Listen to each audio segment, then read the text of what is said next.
And welcome to CBS News Tonight. You know, we've been following the ongoing coverage of the conflict between Russia and Ukraine, and today we bring you a story about a war within a war. It seems like the conflict between the Ukrainians and the Russians is not just about the invasion, but actually LGBTQ plus rights. Here to talk about that is our correspondent in Kiev, Will Witt. Will Witt, welcome.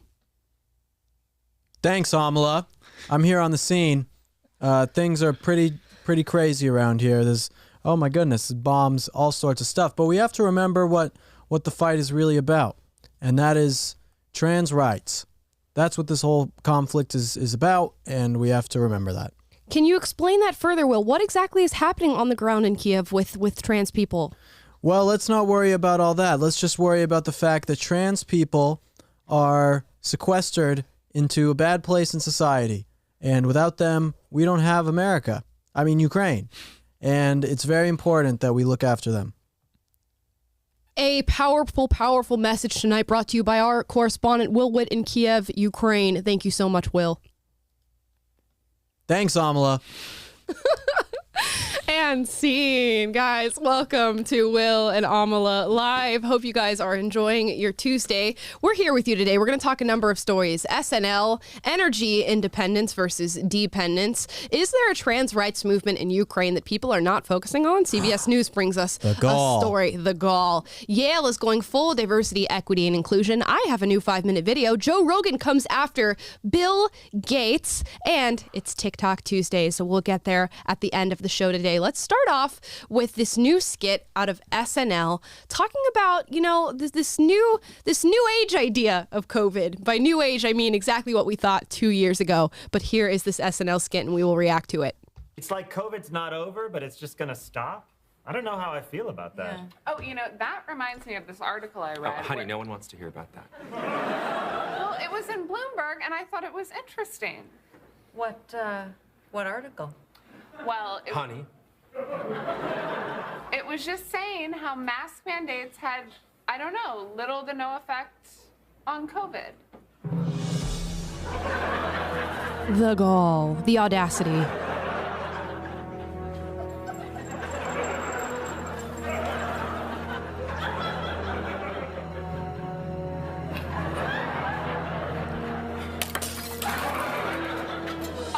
sorry. It's not like I'm anti-mask or anything. I just sometimes wonder if any of the things we did actually helped. Gina.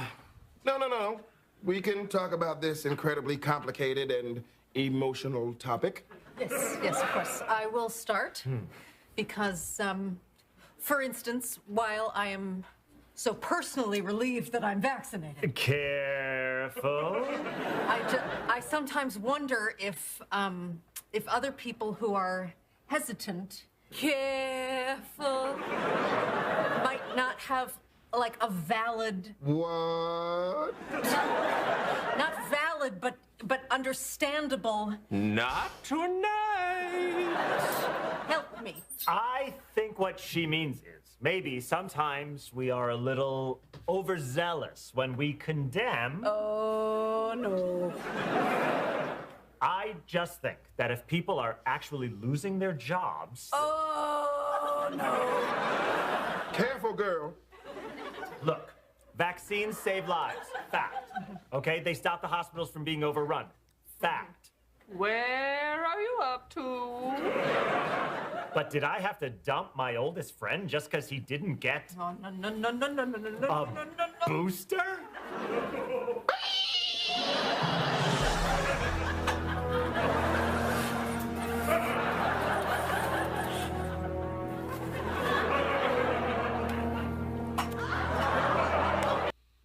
All right, ladies and gentlemen, having those uncomfortable conversations. My question is, who made those conversations uncomfortable? Because these are supposed to...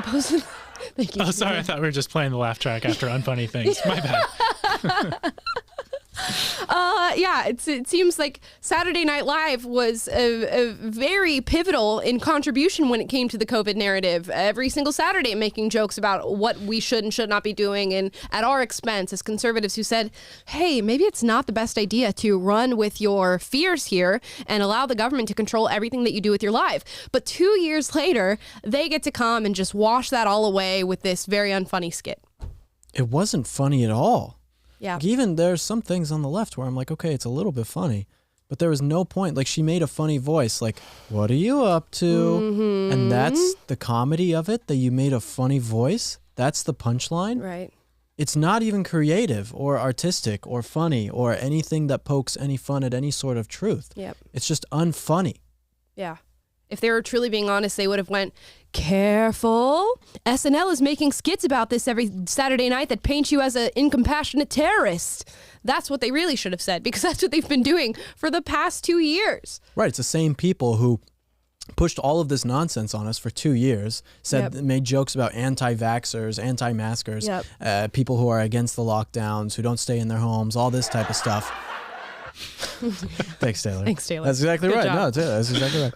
But making jokes about all of those things, and then in their own personal lives, when they're not making jokes, all over their social media, saying bad things about those types of people, and then they come out and just, it's like it's too little too late again. It's like the same type of argument where it's like, oh, now you want to come out and make jokes or talk about like, oh, maybe these things aren't work.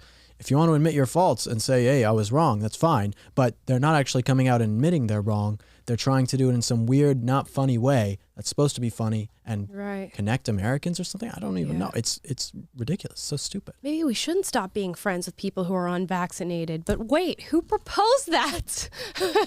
The people that you support and your show itself. It's just so amazing to me that now, because the COVID narrative is widely unpopular and people are sort of realizing, oh, maybe I dedicated 2 years of my life to something wrong here. And maybe I want to go back to my normal life. You know, that normal life that I stole from other people with the things that I said.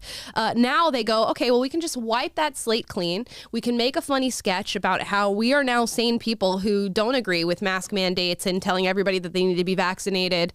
And I actually agree with reading facts and studies now. And that wipes away the entire history of what you've done for the past 2 years, all because the narrative has changed. And they shift with the narrative. Suddenly, ABC's doing the same thing. The Atlantic's doing the same thing. New York Times is doing the same thing, going, you know what, guys?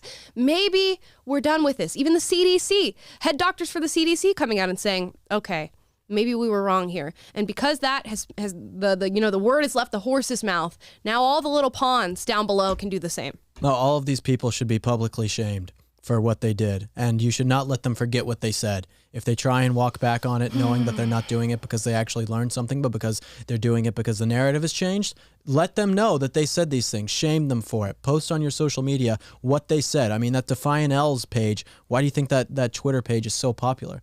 Because it posts what people said and then the hypocrisy and moronic nature of what they said. And it's a mirror that shows it right back to them. And this is exactly the same thing. These people should be shamed for what they said, and we can't let them forget. And we can't forget what they said and what they did to us.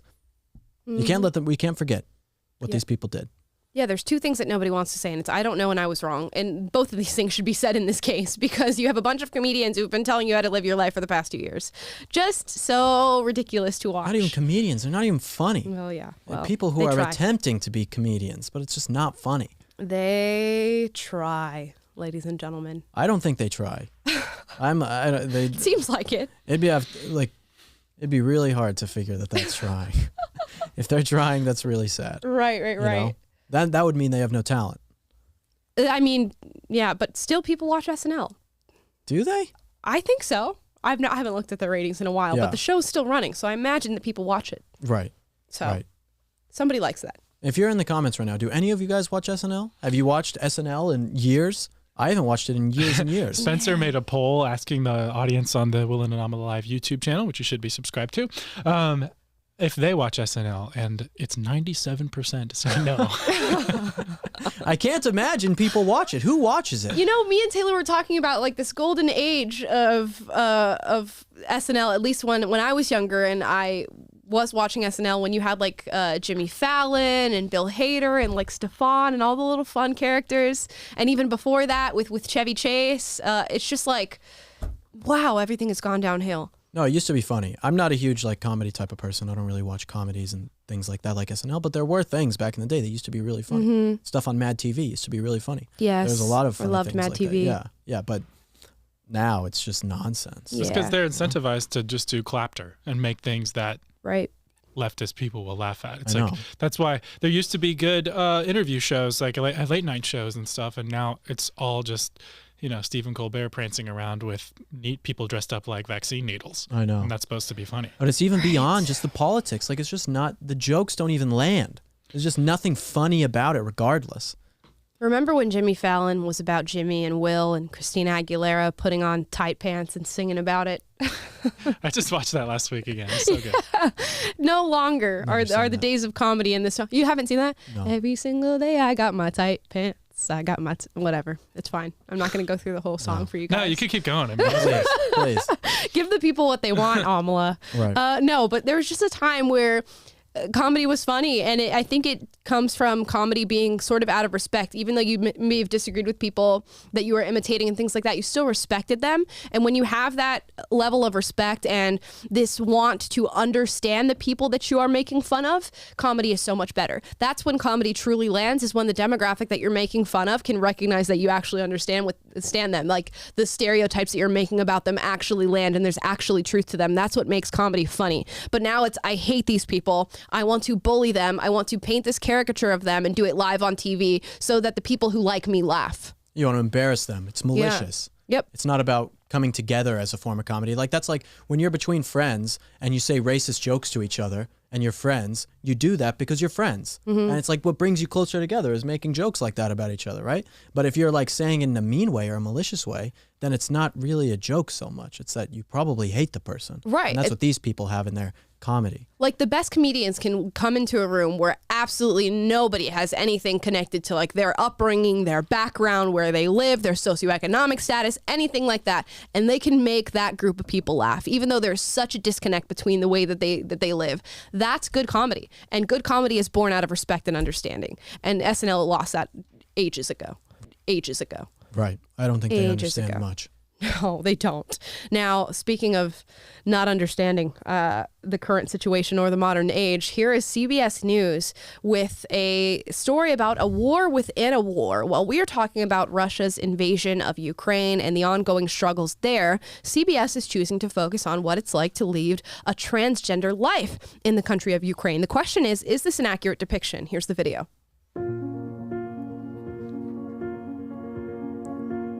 For one woman in Kiev, sometimes we think it's just all a dream. Here's this that we stuck in story inside some kind of a video game, because you just you live in a quiet society and then you hear bombings and then you wake up to the sound of bombings. I don't want to go outside. I'm literally scared for my life. Zifa Melu, who is transgender, told CBS News she is alone in her country. The city. My neighbors left my floor and I think my building. And fears what could happen if she tries to leave. Many people in the city have weapons, which she believes could make her situation all the more dangerous. This is not a very rainbow-friendly place. So lives for trans people are very bleak here. And if she can somehow surpass the violence and make it to the border, she's not even sure she would be allowed to cross. If you have male gender in your passport, they will not let you go abroad. They will not let you through. Ukrainian law mandates transgender people undergo extensive psychiatric observation and other steps to change their gender on legal documents.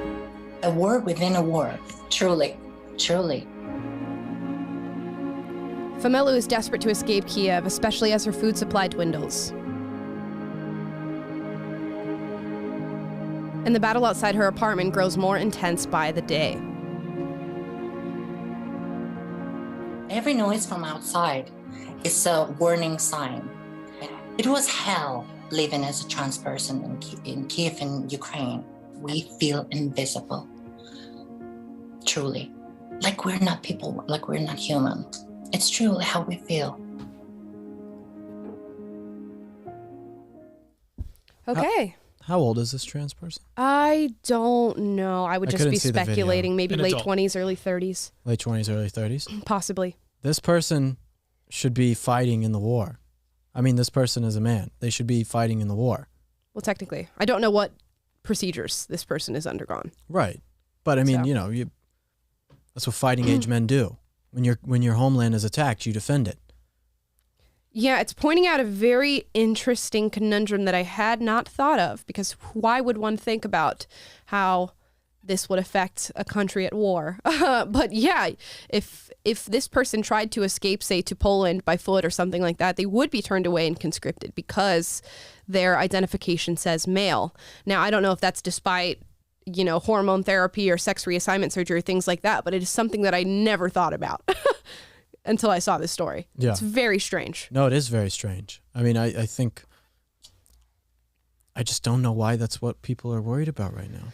And also, if she's like there, for all these leftists and people who are coming out and defending Ukraine so vehemently and like it's the battle of our time, and then they watch this video and see Ukraine isn't very nice to their precious trans ideology that they talk about, yet they still have the Ukrainian flags in their bio. I mean, the contradictions just don't stop. Every single day, it's just contradiction after contradiction, hypocrisy after hypocrisy. You're not defending a liberal democracy when you're defending Ukraine. I mean, that much should be obvious, whatever you think about this. You're not defending a liberal democracy. It's not like America or Western Europe or any of these, or Canada or any of these other places. Yeah, it's just so interesting that CBS News chose to focus on this in the wake of everything that's going on right now. And as far as the threat that's posed, I cannot speak to Ukrainian politics or Ukrainian civil society, whether or not they are truly accepting of LGBTQ plus people or whatnot. But it's just an interesting story to focus on when hundreds and thousands of people have their lives at risk right now in this country. And it goes to show what influences American news the most and what we truly try to focus on as a country. It's these sort of menial social issues when you sort of step out of yourself and look at the world through the scope of war that now CBS News is choosing to focus on.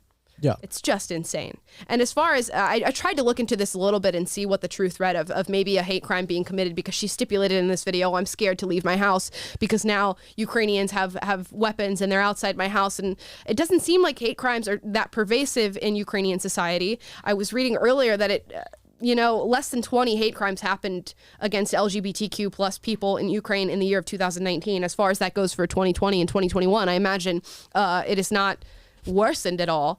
They speculate it's because a lot of people don't go to the police with these sort of issues, but as far as a problem, there's very little evidence to suggest that. So it's just an interesting thing, and it shows the ideological underpinnings of everything that our mainstream media chooses to focus on and chooses to report out of the CBS News story. Well, right. Again, it's like we're hearing from all these people that we're defending democracy. We're defending a democracy in Ukraine with all this. Ukraine is not a democracy. The president of Ukraine, I mean, he shut down 3 TV stations that opposed him.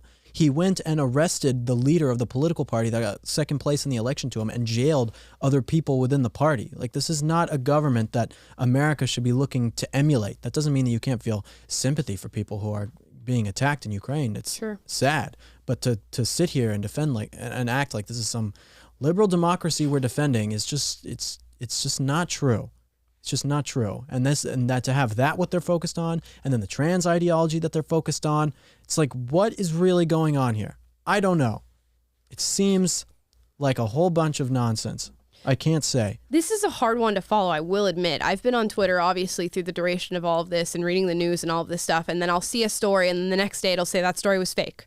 And I'll see a video, and the next day it'll say that video is propaganda. And I'll see a video, and the next one, oh, well, that video's fake. It's actually from 2011. Or that picture of the Ukrainian president is actually from April of 2021. This is really difficult to follow. How anybody is watching everything that's happening right now and providing substantive commentary on it is beyond me, considering how much stuff is coming out regarding this and then being proven false. Right. Yeah, there is so much propaganda, which we don't have to really get into too much of it here. No, we don't want to get into it. But in terms of the stuff that's happening, just question all of this stuff, guys. That is what it is. This isn't just some black and white issue that you can look at and say, okay, this is exactly what's happening in Ukraine. This is what's happening in Russia. This is why Putin's doing it. This is what Zelensky's saying, and think that it's all just hunky-dory. You have two corrupt governments fighting each other, and you have Americans stoking the fear of our people and listening to media reports of people who are not telling the truth. What do you think people are going to believe? Just question all these things happening, okay? That's what I can tell you. You don't need, you're like, many of you guys who are watching, I mean, you guys don't work in politics. You don't work in some political field or nonprofit, whatever it is. Like, you are not responsible for making the political decisions for this country. You can have moral outrage about things that are happening. When you see a country get attacked and you see people are suffering, you can be outraged about that, of course. But you don't have to make some grand fiscal or foreign policy decision on what is going on.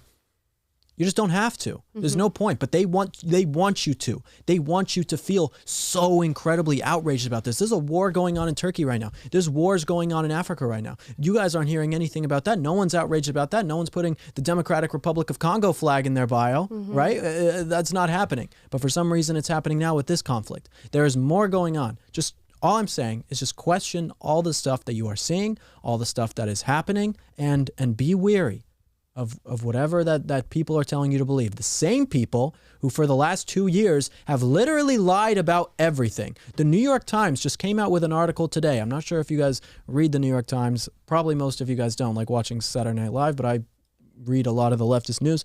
And the New York Times put out an article this morning talking about, even if the vaccines aren't safe in trials for people who are under 5 years old, we should do it anyway. That is the insidious nature of our American media. And so the fact that people are coming and just bending over backwards and believing them now about this Ukraine crisis has me very worried that I think conservatives and people are falling into the same trap that they've wanted us to fall into for the entire COVID pandemic when it comes to inflation, when it comes to George Floyd, when it comes to all this stuff.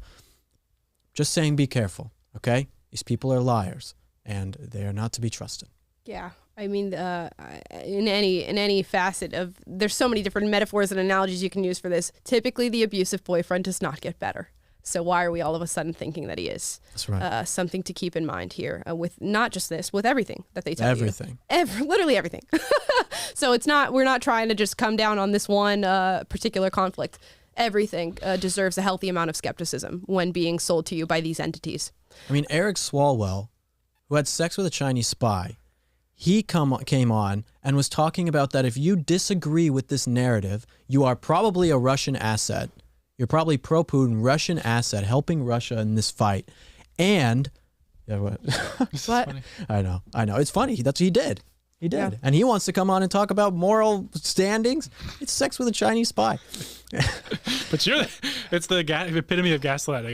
You're the spy. I'm the one who's left with the Chinese I know. spy. This is what he did. It's insane. Anyway, but he's coming on saying this, and these people are calling, like Nancy Pelosi, others, they're calling for the shutdown of speech of people who are coming and saying things that are considered disinformation about this. They want to take away your First Amendment rights for speaking your mind or having a difference of opinion.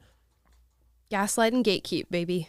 How can you say that you can trust these people when they say if you have a difference of opinion, they want to shut you down? That is craziness. It is crazy. These people are not to be trusted. One more Russian and Ukraine related story, and this is an article put out by Michael Schellenberger on Barry Weiss's Substack that you guys can go and check out. The title of this is The West Green Delusions Empowered Putin. And essentially what he goes through and talks about here is sort of all of our pushes for renewable energy and sustainable energy, as the WEF, World Economic Forum, calls it, the Green New Deal, things like that, pushing for solar and wind energy rather than relying on what we know to work, oil and nuclear, and sort of outsourcing where we get those supplies has been a massive problem for not only us, but other countries as part of NATO and the European Union. He goes through and talks about Germany specifically and how Germany, when they were functioning at 30% of their energy coming from nuclear, has now decreased that down to 11%, shutting down 3 major nuclear plants in their country. And these massive moves that we need to do to start pulling that forward and engaging in that sector of energy, because Russia is way ahead of us and knows how strong they are in comparison to the United States and other world powers. And it's an amazing part of this conflict that I feel like is not being talked about enough, and why Russia feels so powerful in the endeavors that it's taking on right now. Yeah, they're going to shut down 3 more nuclear plants. Their last 3. Germany is. They're going to shut down their last 3.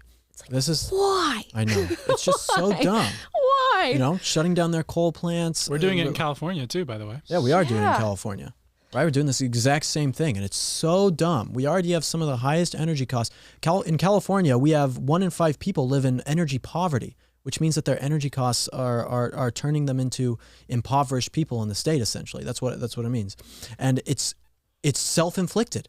It's self-inflicted. This green energy nonsense, it's self-inflicted. You can change it. Listen, if green energy worked, we should all be on board with it. But the capacity for it to be an alternative energy for these European countries, which if you look at a map, it's cold in these places and the sun doesn't always shine. Right. I mean, to think that it's going to work there is nonsense. If you want to build the technology and do it in the free market sector and not have to rely on government subsidies, go ahead. I think that's a great thing, and it can be very moral to do that. But until we have that technology, don't jump the gun. But they're jumping the gun for virtue signaling reasons, not for reasons that actually are backed by science or helping people. It's for virtue signaling reasons. They want to show everyone that we're so good. Carbon levels have capped in the United States and in the European Union. Okay? The amount of pollution that is coming from these countries is minimal compared to the amount that is coming from China and India. Yep. Okay? If we were to stop using fossil fuels, I mean, we would still be putting out more carbon into the air because of China in the next 10 years, more than we put out in the last 10 years, just because of the amount that they are using. Okay, does that make sense what I'm saying? We would put out more, even without us doing anything, if we just all lived in huts made of mud. Like that's what we're looking at. But still, it's all based on just feelings. It really is. It amazes me how we're getting sold on everything. It's just how propaganda can really infiltrate a society and change a complete and utter narrative. Now you have people even questioning whether or not they want to have children based on the environment and the narrative from environmentalists. And it's affected our energy sector, and it's made us a weaker country. It's made several countries a weaker country. Like I said, Germany's scaling back their nuclear power in the wake of all of this. It just amazes me that you can see this right in front of your face and still go towards this emotional, not very fact-driven argument that's being made. And when we know it's unreliable, we have a great 5-minute video on the Texas freeze and why that happened, and why these sort of renewable energy sources and resources that we are pushing for can be heavily unreliable, even though they are sold to you as a reliable energy source. And it's basically with the simple fact that wind and solar are inconsistent. And you'd think it would be something that people would just consciously know and think of and go, hey, those dots quite don't, they don't really connect right there where you're making that argument, but people don't. Right. And there's some leftists or people who are more liberal who are coming out and saying that they support nuclear energy and they understand. And when you actually take a step back and you want to help the environment, it makes sense. But the elites and the people in charge of this country, the World Economic Forum types, the elitists, the European Union, all these types of people, they're useless. And again, you can go and read this article. It's written by Michael Schellenberger, who is a formerly self-proclaimed progressive, and I guess is somewhat politically homeless in his endeavors. But he talks about his sort of take on how he views energy and how that changed, his view of climate change and how that changed. And he comes from it from a largely unbiased yet vastly expertised standpoint on this. So he's a great person to follow on this. You guys should definitely read Apocalypse Never. Did you read his book? I have not read Apocalypse Never. I have San Francisco. Yeah, Apocalypse Never is very good. He talks about his travels going through third world countries. And a lot of these third world countries were given what you could say was renewable energy by different governments around the world. And the renewable energy didn't help them at all. What they wanted was fossil fuels to help them. I know we're going to hear in the comments of the shills for fossil fuels, as what conservatives are, taking money from fracking billionaires. But that's not what this is about. This is about the truth. It is about the truth of the matter, and the matter is that natural gas, nuclear are the future. Yep. The renewable energies, unless they figure something else out to make them work better, which again, totally fine with, just figure it out. It's just not the way. Yeah, that is something to point out. Totally fine if you figure out how to make it reliable and sustainable. Completely fine. I'm okay with that. You want to use wind, you want to use solar? Absolutely. Just make it work sustainably to where we don't have things happening like what happened in Texas. Right. And if you can find a way to mine the resources of solar panels without using fossil fuels, good luck with that. Or transfer the wind turbines without fossil fuels, or cut the wind turbines with a diamond saw that runs on fossil fuels, good luck with that. Right, or all the zinc that you're taking from the Amazon for electric cars and all that fun stuff. Yeah. Stop the windmills from killing birds and the solar panels from leaching heavy metals into the water supply. Yeah, you know? There's always California caveats. with the windmills made a species of small tortoise go extinct. I did not It's know sad. that. Franklin. Poor Franklin. Schindelappen. But we got rid of the plastic turtle. straws But for the turtles. this just shows you, though, that we really are dealing with ideology here, in the sense that if you're willing to look at the damage that you're doing, the economic devastation that you are wreaking and causing, like you're punishing everyday middle-class Americans at the gas pump, taking money from them because of your commitment to ideology and to virtue signaling about green energy. If you would just allow us to have domestic production of oil, we were energy independent. If we could achieve that again, the gas prices would go down.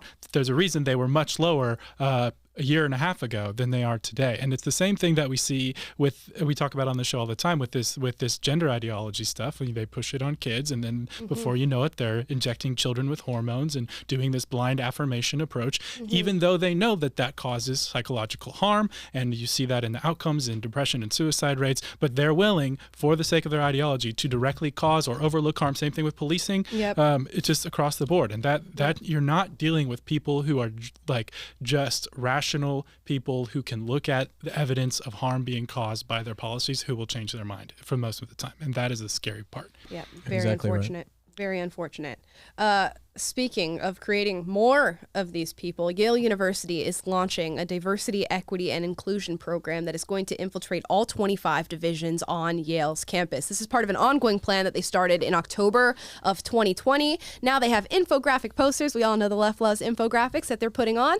So this is going to be within their divisions of science, law, architecture, art, STEM, music, medicine, management, nursing, health, and the environment, as we just spoke about. They're going to be focusing on diversity, equity, and inclusion as part of an overall campus project dubbed Belonging at Yale. This is very helpful, I think. Why do you say that? Because when I look at the Yale campus, the only thing I think is too many white people. We need more. We need more blacks. We need more Hispanics. Let's throw them in there. That's really what's going to change the state of higher education in this nation. More gays? More gays, lesbians, more more trans trans people, more two-spirit people.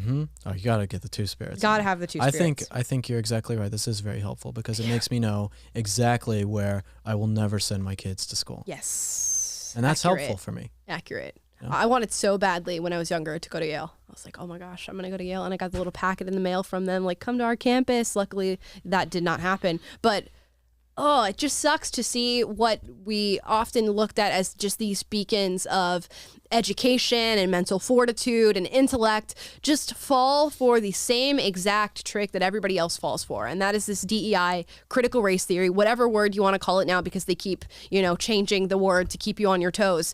It's so sad to see the state of affairs at college campuses. Yeah. Just don't send your kids to college. Yeah. That's the best course of action. I mean, don't send your kids to college. Yeah, if they I don't know need it. there's a lot of pressure to go to college. If you don't go to college, you're stupid, you're a redneck. That's like basically what the ivory tower elitists think of you. And you don't go to college, you're probably some stupid plumber or something. But don't believe these people and don't listen to their lies. And don't let their opinions affect your choices when choosing what you want to do with your life. You have no obligation to go to college and get indoctrinated or pay hundreds of thousands of dollars. Take a gap year at least and try and figure out a little bit about the world. You will be better off for it. Right. Yeah. If you're going into something that you don't need college for, do not use college. And it's so weird because I remember sort of just the brain training that they did on me. And I'm sure they did on you guys as kids too, where it was just like elementary school, middle school, high school, college. There's no other choice. You have no other option. You have to go to college. In fact, it is the most important thing you will ever do in your life is this 4 years of college. And then all these people that I meet who are widely successful and having great lives didn't go to college. Right. No, it's if you don't go to college, you're stupid. That's what they say. Yeah. You can only be smart in America or educated if you go to college, which is just nonsense. Right. There's certain things. Okay, sure. You want to go to college and you need to learn how to do surgery. There's not really many other places you can do Exactly. to do that, but like a communications degree, you went into college and came out more stupid than when you went in, and now you're $200,000 in debt. So good job. It's just not worth it. It's really not worth it. Yeah, who would ever go to college? That's like so dumb. Yeah, who would ever pursue multiple Tigers. degrees, huh, Taylor? Yeah, I mean, this one's got to be tough for Hot Scott, honestly, because he went to Yale. I know. Oh, yeah. Sorry, Scott. And Scott's a straight white male too. That is I true. don't know how they And have even got in. conservative. I know. Wow, how did that happen? And if you Football. already went through college, there are people here who are older, and you know your college is pushing nonsense, stop donating to your alma mater as well. That's also very important, because these people will make changes based on how people donate to them after they leave. And a lot of decisions they leave, I mean, so many decisions when I was just even thinking about back when I was in school in Boulder, and there were decisions being made basically by the alma mater donating to the school. And if they didn't like something that was happening at the school, they would stop donating and the school would change it to get their money. Right. So it's actually a very important tool that you have with your pocketbook to not just sign that form that says, hey, every month I'm going to donate this much to my school or whatever. Just don't do it. Don't do it. Let them fester. Yeah. Very To that true. point too, I mean, I love my alma mater LSU, but Go Tigers. they had some of the hardest like vaccine mandates and mask stuff, and I've seen plenty of woke stuff coming out of there. Jonathan Coppola's talked about it some, a PragerU influencer. But anyway, like, it saddens me, but Yep. I can in good conscience support them, and that's like a school in the South in the SEC. So Yeah. Lord knows how it is in the elite institutions and everywhere else. Support the people who support you, ladies and gentlemen, and people who are going to push DEI are not supporting you. Speaking of DEI, yes, thank you. Speaking of DEI, which I think is a direct representation of systemic racism, although the left would disagree, there's a new 5-minute video out featuring me. Where we Oh my God. Where we talk about how to end systemic racism. It's my first 5-minute video, which is such an honor considering 5-minute videos were just so pivotal to me changing my mind as a young deranged youth. So here's a little clip from my first 5-minute video. There is systemic racism in this country, and people of color are paying a terrible price because of it. The elites who have instigated this moral crime deserve to be exposed for what they've done. The sooner we call attention to them, the sooner we expose their regressive ideas, the sooner we live in a more just society. No truth, no peace. Pause right there. You guys can go and check that out by going to PragerU.com. You're not gonna watch more? No. Why not? I can't give it away. Well, you're not giving it away, but I don't know. I said there's systemic racism in America. You guys got to go figure out where it's from. chat. Where's it from, I chat? knew she was still a lib. Exactly. I It's can the hear the comments conservatives. now. It's the Yeah. Russian Putin shills. Now we're going to get on to what is a very unique roast. This is a roast Joe Rogan put out of Bill Gates, which I wasn't expecting. I saw this trending on Twitter. 1.6 million views on this. Here's what Joe Rogan from the Joe Rogan Experience had to say about Bill Gates. When a guy like that says that, I'm like, are you making money because of this? Like, why are you saying that? And by the way, you look like shit. Like, because if you're eating those plant-based burgers or whatever the fuck you're doing, like, you're obese. Like, a guy like that telling people about he's got these breasts and this gut, and I'm like, this is crazy. You're one of the richest guys on earth. I wasn't expecting that much profanity in this video, but he goes on to say, how could anybody trust Bill Gates with prescriptions and policy prescriptions for their health when that's what Bill Gates looks like? And you know what? Okay. It's a great point. Set aside the cheap shots to people's appearance and things like that. If you have a position of power and you are choosing that position of power to instigate what other people do with their health and with their lifestyles, you better believe that you should be leading a healthy lifestyle and have that outwardly showing. And it's something that we run into as a problem here in the United States all the time. Look at our Secretary of Health right now. It makes no sense. It is completely illogical to have people who are clearly, I mean, to the human eye, unhealthy, giving you policy prescriptions for what you do with your body and your health. Ridiculous. Yeah, I remember when I used to work at this gym for years and years. I was a lifeguard and camp counselor for kids and all sorts of stuff. And there were personal trainers at this gym. And there was this one personal trainer who was large. She was a heavy woman, right? And I wondered how she could be a personal trainer. Why would you go to a personal trainer who doesn't even take care of themselves? It doesn't make any sense. No, you know, I feel like throughout my childhood, like, you're not a PE teacher if you're not overweight. I've never had Really? like a fit PE teacher in my life. I had a very fit PE teacher. Did you? Did you, Taylor? I had so many. I think I had every possible. You always have like the stereotypical female PE teacher who does not look like a female. That's what I had. There's a mustache in there. And, Yeah, exactly. Just huge. Yeah. But yeah, Animal why? death. Why do people like that get to tell you what to do with your health? No, exactly. America's the sickest society in the world. We literally have the most corrupt healthcare system in the world, with teaming up with the healthcare, with the FDA and the CDC and the USDA, all of these things working together to make us a sick society. Yeah, but Bill Gates gets to tell you to not eat animals anymore and to drink soy milk or Soylent or whatever it is. Disgusting. And crickets. Yeah. Bill Gates is the one who also, with his company, owns shares in Remdesivir. And Remdesivir was terrible for people with COVID. It did not work. It actually made people's symptoms worse. And they told you, don't take any of these other alternatives. Take Remdesivir. And people died because of that. There's so much wrong with what Bill Gates does. Let's do another one. He funded a institute that was telling people that math was racist, this equitable math program.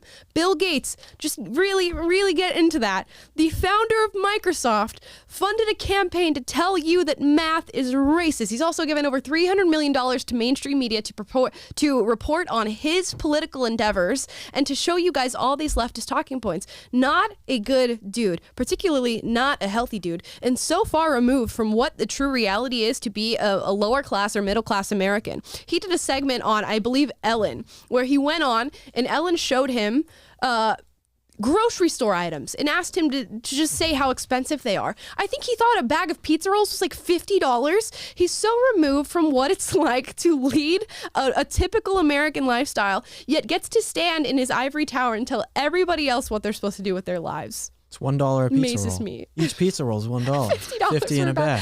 It's a crazy video. I mean, go look up that video of him on Ellen just trying to name how much things cost. It's ridiculous what he thinks. No one should pay $50 for pizza. No one should. First of all, no one should pay for pizza rolls in the first place. They're disgusting. Pizza rolls might cost $50 before long, if this inflation doesn't suck. That is true. That's exactly right. He was just thinking ahead, like Bill Gates always does. He always thinks for the future. True. But I'm liking this game. He also is buying up farmland in America and using it for his own gains. The Bill and Melinda Gates Foundation also has ties to Ukraine. Oh, wow. What do you think about that? In China. Great. Yeah, okay.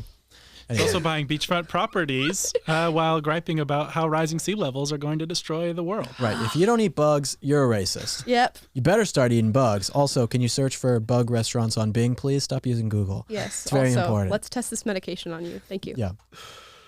Anyways, guys. Not a good dude. Not a good dude. Really. I think virtually he's pretty much disliked by people on both sides of the aisle, right? Am I wrong about that? Do people like Bill Gates? I think for the most part. Yeah. Okay. But again, this isn't a partisan thing. This is the elites versus us. Yeah, that is very, very true.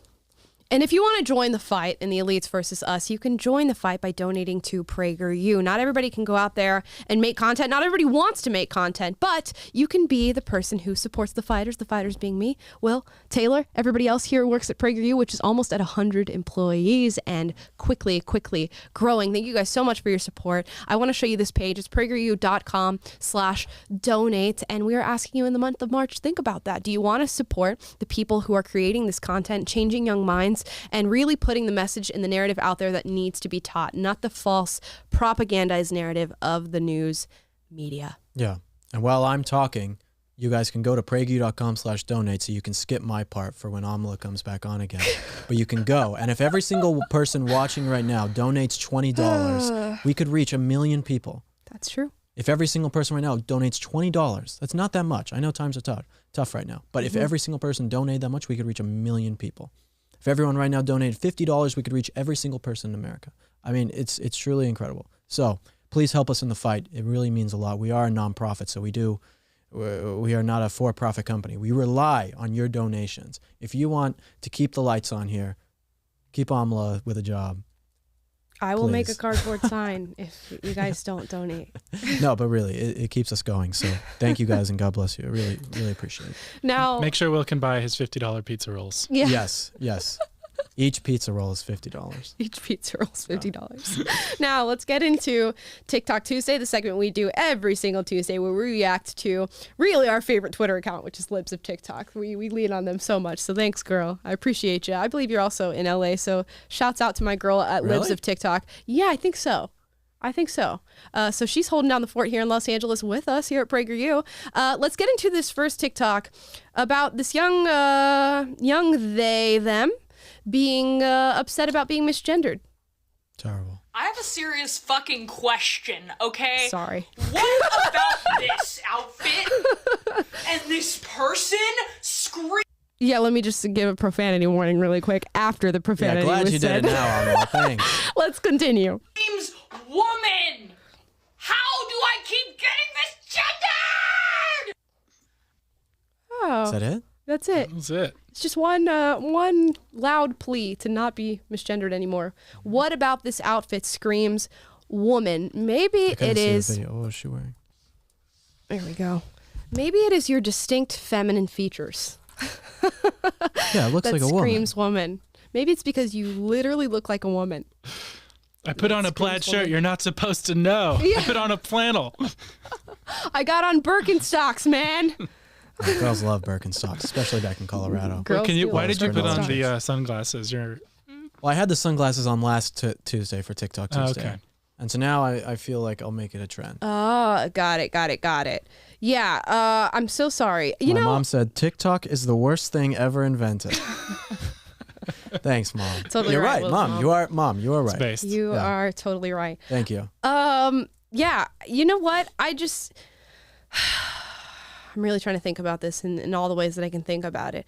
You should not be surprised that you're being misgendered because it is not the gender that you were born with. And to the human eye, you do look like a female. And it's not even anybody who's purposely coming at you to be rude to you. You just look like a female. And I think that's what's even more just completely deviated from reality is the fact that not only do you think, okay, I'm going to change my gender and I'm going to change that gender for the world, but I also just expect everybody to know that about me, even though it hasn't been communicated other than through some masculine presenting clothes. Right. That's Come why on. it's so narcissistic. Yeah. Like you expect everyone else to just bend over backwards now and call you whatever it is that you want, even though they can't tell. It's an accident. I mean, if these people are accidentally calling you something, right, and you think that it's so evil and wrong and upset about it, I mean, that's very vain of you to think that.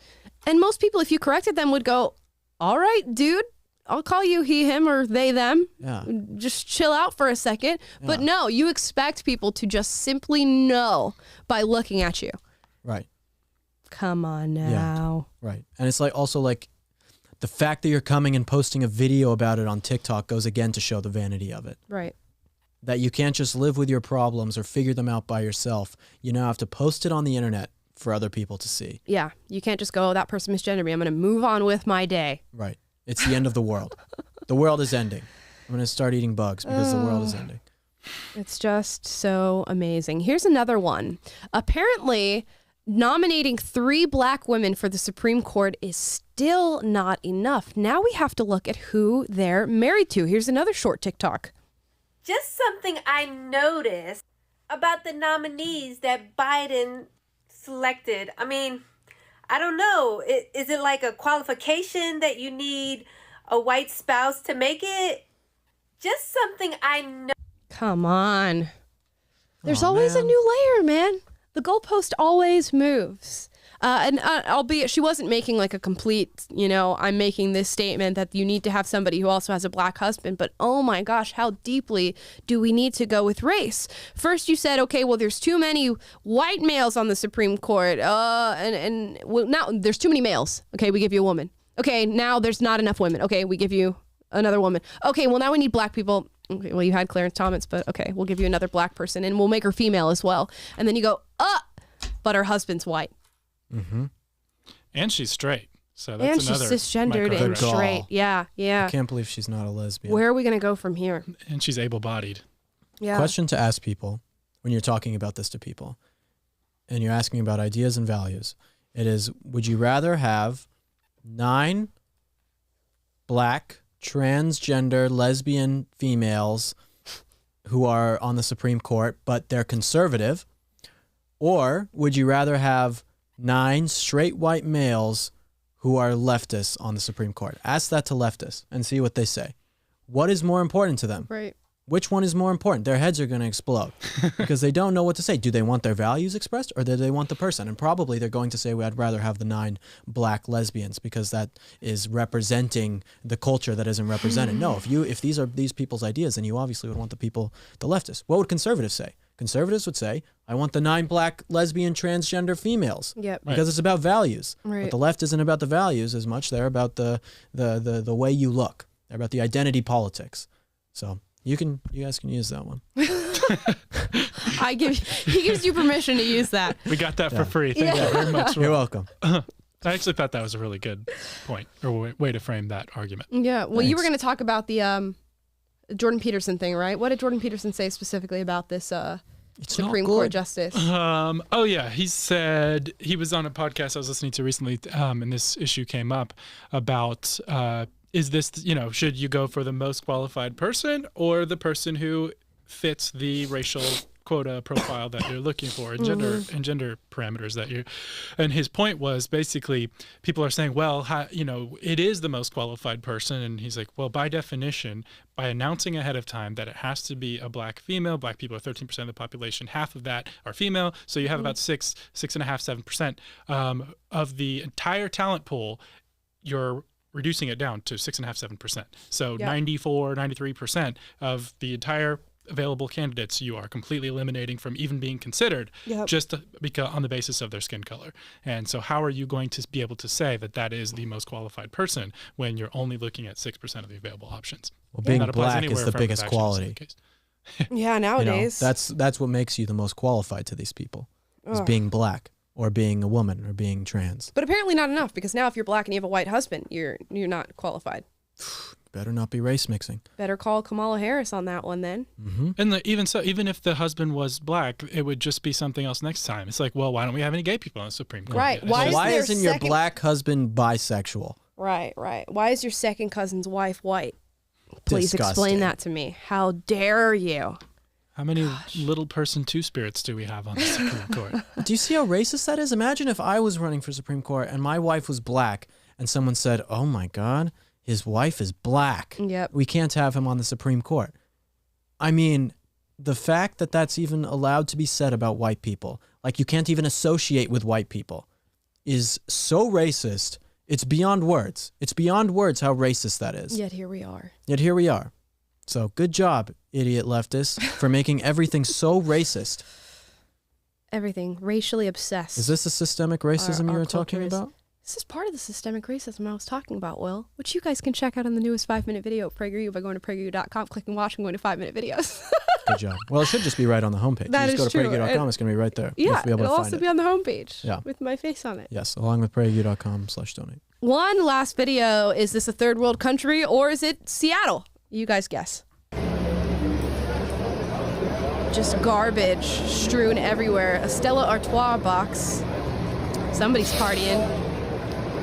Homeless people. Amazing. Just garbage all over the streets. A man just kicking it out of his way so that he can stand.